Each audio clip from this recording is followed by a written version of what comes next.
Muy bien, después de haber hablado del ataque y las agresiones que sufren algunos periodistas, lamentablemente 4 han fallecido en lo que va prácticamente de año, vamos a tocar otro tema no menos interesante, el contrabando.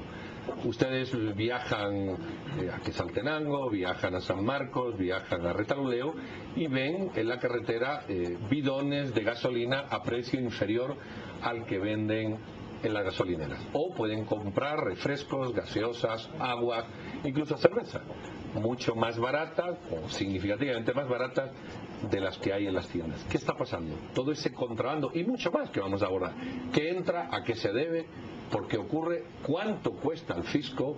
¿Y cuánto cuesta realmente a las empresas que producen dentro de una legalidad que existe en el país? Y sobre todo, ¿qué problemas puede tener para uno el tomar, el beber, el ingerir o el utilizar esos productos que evidentemente no suelen estar, no siempre, suelen estar respaldados por una empresa o por una marca de precio? Para ello, 2 personas. Don Javier Cepeda, director ejecutivo de la Cámara de Industria. Javier, buenas noches. Buenas noches. Y también nuestro amigo, digo porque ya es habitual por aquí, Julio Rivera Clavería, analista en tema de seguridad y de contrabando. Señores, buenas noches. Buenas noches. La situación, ¿cuál es así en números redondos para que el televidente se le pide? Bueno, creo que es un tema bastante que da para hablar muchísimo. Creo que al principio creo que es importante enmarcar lo que tú decías, Pedro. El contrabando no es un tema únicamente que se pueda ver bajo el lente de la parte económica. Claro, es la competencia ideal más fuerte que tiene el sector comercial e industrial del país. Sin embargo, también hay que verlo bajo el punto de vista de la salud del guatemalteco, que se mira expuesto a productos de mala calidad, vencidos o que han sido elaborados en contra de ciertos estándares de calidad. Y por otro lado es el tema de la seguridad. El contrabando va ligado muy de la mano con el crimen organizado, el narcotráfico, etcétera. Y sobre esto, pues evidentemente Julio tendrá mucha más información. Yo lo que te puedo decir es que en datos que ha dado la SAT en el año 2007, 2009 creo que fue, eran alrededor de 6.000 millones de quetzales los que se dejaban de percibir por concepto del contrabando. Si hablamos que esto hace 2007, estoy hablando que hace 6 años esto se puede haber duplicado fácilmente. O un poco más. Licenciado Rivera, en este tema, por ejemplo, vemos en las calles, a plena luz del día, particularmente en ciertos departamentos fronterizos, la venta de gasolina. Se estima que un 10% de la gasolina que se consume en el país es de procedencia ilegal. Son aproximadamente 530 millones según las cuantificaciones. ¿Qué es lo que está pasando desde el ámbito de la seguridad nacional para que esta industria opere impunemente y ante la mirada de las mismas autoridades? Lo que sucede es que lo primero que uno tiene que tener absoluta claridad es que efectivamente las estructuras criminales vienen funcionando desde hace muchos años en Guatemala. Desde que yo estuve en gobierno desde 1986, ya estas estructuras estaban implementadas y operativizadas en el ámbito puramente del sector público. Desgraciadamente durante todos estos años no ha habido ningún combate a las estructuras del contrabando propiamente dicho. Y sumado a eso, con la reducción del ejército se dejaron las fronteras a la libre.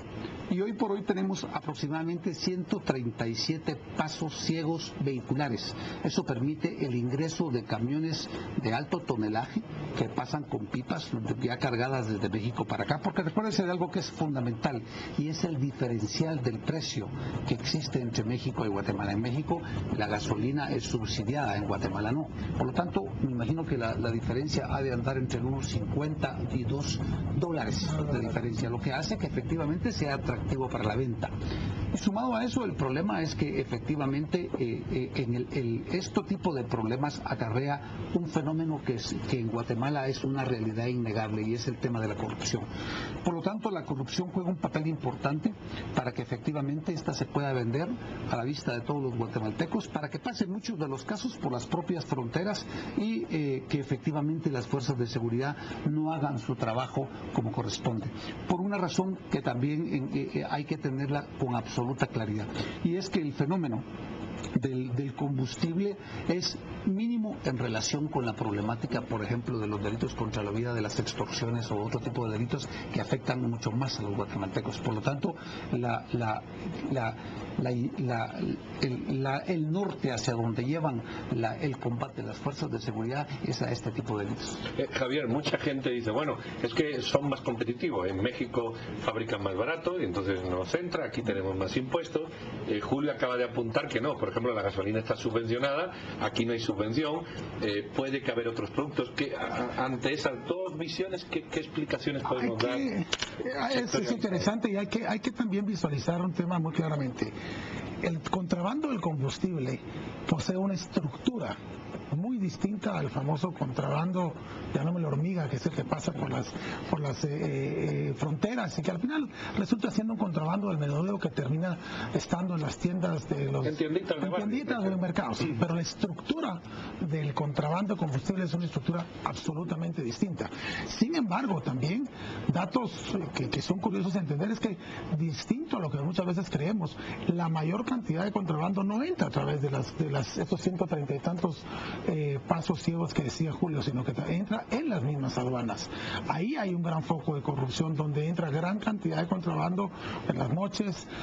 Se hablan de los famosos contenedores que entran en flight con distintos tipos de productos, desde cigarrillos, licores, electrodomésticos y una gran cantidad de productos que entran en las propias aduanas. Quiere decir que las estructuras que están incrustadas en las mismas aduanas de los puertos y en la aduana central es parte de la problemática y del famoso sistema que ha venido funcionando durante años y durante distintos gobiernos. Entonces hay que visualizar también como esos tres distintos facetas o puntos de vista de lo que es el fenómeno del contrabando. El hormiga, la estructura del contrabando del combustible y el contrabando adentro de las aduanas. Javier, en esto hay un tema interesante que es el tema de la salud, el tema de los productos que están ingresando. Por ejemplo, en el arroz, se estima que una cuarta parte del arroz que ingresa es de manera ilegal.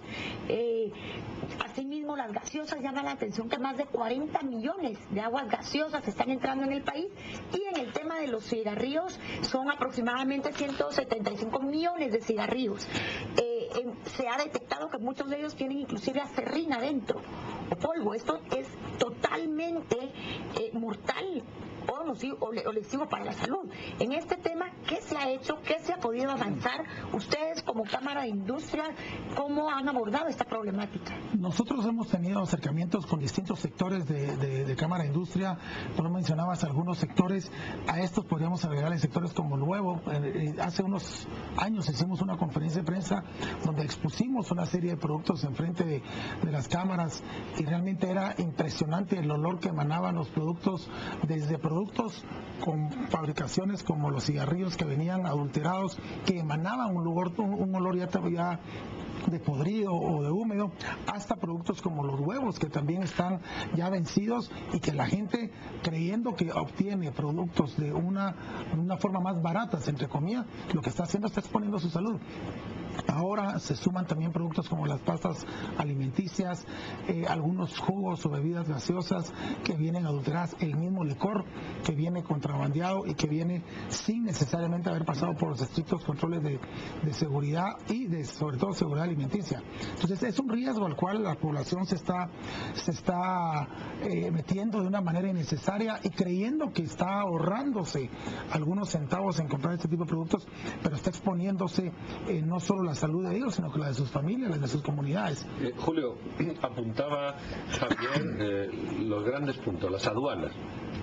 Aduanas tomadas por sindicatos que hacen inamovible cualquier actuación que quiera. Puertos intervenidos que hacen del interventor prácticamente nadie. ¿Por qué no hay acciones contundentes cuando hoy día de alguna manera hay procesos que reducen sensiblemente estos temas? Porque son estructuras que han venido funcionando desde hace mucho tiempo y la verdad es que se han quedado insertadas dentro del propio Estado en general, no únicamente en las aduanas o en los puertos y en los aeropuertos, también los hay en la policía, en la fiscalía, en el organismo judicial. Son redes que de alguna manera todos están interconectados y se apoyan y se ayudan en momentos necesarios.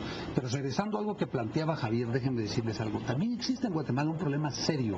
Hay una cultura de aceptación a lo ilegal. Es decir, en Guatemala cualquier guatemalteco puede comprar cualquier cosa de manera ilegal, y de hecho el 75% de la informalidad que se maneja en este país se maneja con contrabando, y los guatemaltecos en términos generales hemos aceptado de alguna manera esa cultura de ilegalidad y la hemos trasladado a los hijos, y eso es una realidad innegable. Yo creo que tiene varios procesos. Uno, un proceso educacional, y el segundo, el combate al contrabando de manera contundente, porque está ligado a la criminalidad organizada. Es decir, no solo es el contrabando de productos alimenticios o de medicinas o de licores, eso implica también el contrabando en muchos de los casos de drogas, tráfico de armas, trata de personas. Licenciado, usted tocó un punto muy interesante. Hace unos meses estuvimos haciendo algunos reportajes en los mercados sobre toda esta venta de cigarros de contrabando y demás artículos de la canasta básica inclusive. Todo esto se realizaba frente a la mirada de los agentes de la Policía Nacional Civil, y parte de los argumentos de ellos eran que no podían actuar decomisando ese contrabando porque no les correspondía a ellos. Así es. En este tema, ¿ante qué estamos? ¿Ante qué situación estamos? Porque pareciera que las mismas autoridades están de brazos atados. Es que lo que sucede es que cuando se arma un operativo de esas magnitudes para el control del contrabando, la función del fiscal general es vital. Ellos son los que efectivamente solicitan las órdenes de captura y las órdenes de allanamiento y las de decomiso para que efectivamente se pueda realizar este tipo de labor. No es una función que le competa con exclusividad a la Policía Nacional. Se necesita el acompañamiento de la Fiscalía General. Yo solo quisiera remarcar tal vez un tema de lo que decía Julio.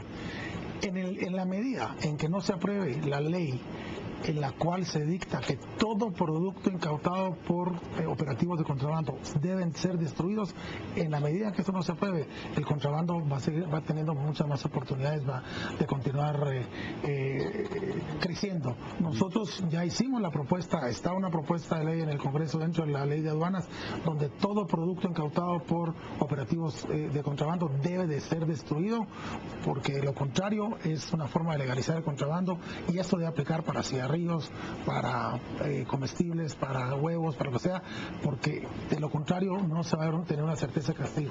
Muy bien, Javier, muchas gracias. Justamente te iba a preguntar cuál era el consejo desde el sector privado. Tú te has adelantado, lo has contestado, ya estamos en tiempo. Julio, mil gracias. Javier también, y ahí ven. Creo que hay que rescatar un mensaje, creo que lo decía Julio Rivera y Javier lo certificaba. Si somos cómplices de las cosas que se hacen mal, las cosas se van a seguir haciendo mal. Total, como ciudadanos, creo que tenemos también una responsabilidad de no entrar voluntariamente a este círculo vicioso. Le damos las gracias por su atención, como siempre. Esperamos que estos dos temas que hemos tratado hoy sean de su interés. Julio, Javier, muchísimas gracias.